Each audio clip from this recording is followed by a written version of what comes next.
Magandang hapon sa inyong lahat at maraming salamat sa inyong pagdalo sa aking press conference ngayong hapon na ito. Babasahin ko sana itong aking press statement na ibabahagi ko na lang sa inyo. Pero as always, I'd rather speak from the heart. Ako'y nagpapasalamat sa inyong lahat sa nakaraang 3 buwan at kalahati ng ating pagsasama sa isang marangal, disente at makabuluhang pangangampanya. Ako'y lubos na nagpapasalamat sa lahat ng media na nag-cover sa NP-NPC sa nakaraang 3 buwan. Tayo'y sama-sama sa napakainit at tinding init ng araw. Tayo nagsama-sama rin mabasa ng ulan at maputikan. Ako'y lubos na nagpapasalamat sa aking pamilya, lalong-lalo na sa aking 77-year-old na ama na walang humpay na nangampanya sa ating home province ng Laguna, sa Malabon at sa lahat ng lugar na hanggang ngayon yata ay nag-monitor pa ng resulta ng halalan. Ako'y lubos na nagpapasalamat sa aking bunsong anak na sa kabila ng kanyang mga eskwela at pag-aaral araw-araw tuwing gabi ay nag-a-attend ng mga rally para sa akin sa buong NCR. Ako'y lubos na nagpapasalamat sa aking 2 kapatid na lalaki, sa lahat ng aking mga kaibigan, sa lahat ng mga supporters at napakaraming volunteers, sa lahat ng ating mga regional political officers, sa lahat ng mga lokal na pamahalaan, governors, mayors, councilors, at hanggang barangay captain at kagawad, sa aking partidong NPC, sa ating partidong kaalyansang NP at LDP, at pati na rin ang napakaraming lakas kampi at lahat ng ibang partidong tumulong sa atin.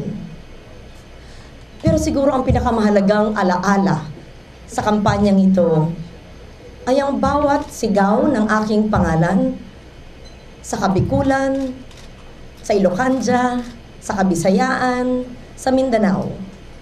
Loren, Lurin, Yoyen, iba't ibang pamamaraan na pagtawag sa aking pangalan ng bata, ng matanda, ang mga haplos na nakuha ng inyong mga kamera, ang mga halik na matindi, ang kanilang mga pagyakap, ang kanilang matinding pagsalubong sa bawat Lingkod Loren Medical Mission, sa bawat rally, sa bawat lugar na puntahan natin.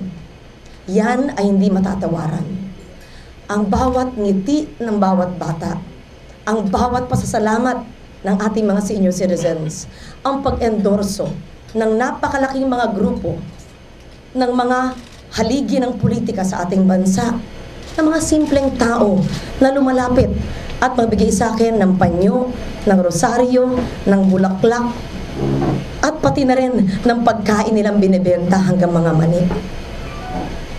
Hindi ko makakalimutan ang aking pang-4 na kampanya sa sinagawa ng maayos, disente at marangal.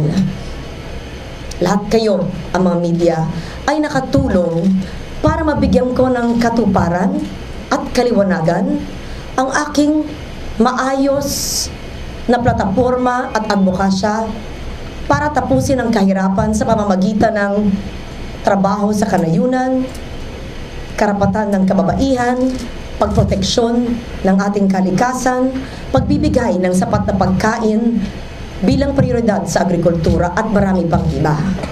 Ito'y hindi ko maaaring isagawa kung hindi ako tumakbo at inialay ang aking sarili bilang Vice Pangulo ng ating bansa. Ito'y ginawa ko ng buong loob at sa nakaraang 3 buwan at kalahati ay masayang-masaya kong sinagawa ang aking tungkulin na ilatag ang plataporma ko at ihayag sa inyong lahat. Ang demokrasya ay ating tinuturing na sagrado. Ang bawat botong milyon-milyon na aking nakamit sa bawat sulok ng ating kapuluan, sa bawat lugar, probinsya at syudad at liblib na lugar, siguro kayo na mismo mga media magsasabi, wala nang sisipag pang kandidato kung hindi ang inyong likod. Hindi hihinto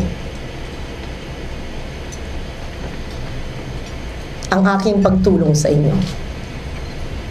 Ang halalan ay parte ng demokrasya. Ang halalan ay dapat natin respetuhin. Sa panahong ito, na masyado ng maraming dibisyon, sigalot, at pag-aaway. At habang tayo nagpupulong sa kwartong ito, milyong-milyong Pilipino ang nagugutom. Napakaraming tao na graduate na mga bata na walang trabaho. Napakaraming OFWs na dapat sagipin. Napakaraming magsasaka na hanggang ngayon walang patubig at walang ani. Napakaraming mga kabataan na walang pamatrikula sa Hunyo. Yan ang totoong hamon. Yan ang dapat nating harapin. Yan ang tulay na laban.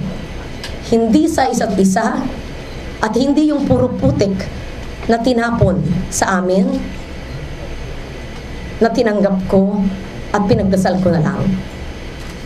Gaya ng pinangako ko sa inyo noong Oktubre 23 sa makasaysayang Luneta, ang ilulunsad kong kampanya ay isang maaliwalas na mataas na level ng kampanya para maiparating sa taong bayan ang aking sincero at maayos sa plataporma para sa kapayapaan, kaginhawahan, trabaho, at para tapusin ang kahirapan. Ako'y masaya at payapa ang isip at puro na lang ng pasalamat ang aking puso. Nabigyan ako ng pagkakataon ng Panginoon na makapaglingkod bilang kandidato sa Vice Presidente. Hindi madali dahil nakakapagod at sa tindi at init ng araw. Pero lahat ng yakap, haplos, sigaw at hiyaw at hanggang ngayon lahat ng text at tawag sa bawat sulok ng Pilipinas ng ating mga leaders ang siyang nagbibigay sa akin ng patuloy na inspirasyon. My words will never be enough to show my gratitude to each and every one of you who continue to believe in me, who believe in my kind of politics, which is the politics of clean and honest and good governance, the politics of advocacy, the politics that has passion and substance. At sa pagkakataong ito, binabati ko ang aking mga kaibigang Noynoy Aquino at Jojo Binay sa kanilang tagumpay sa ating halalan.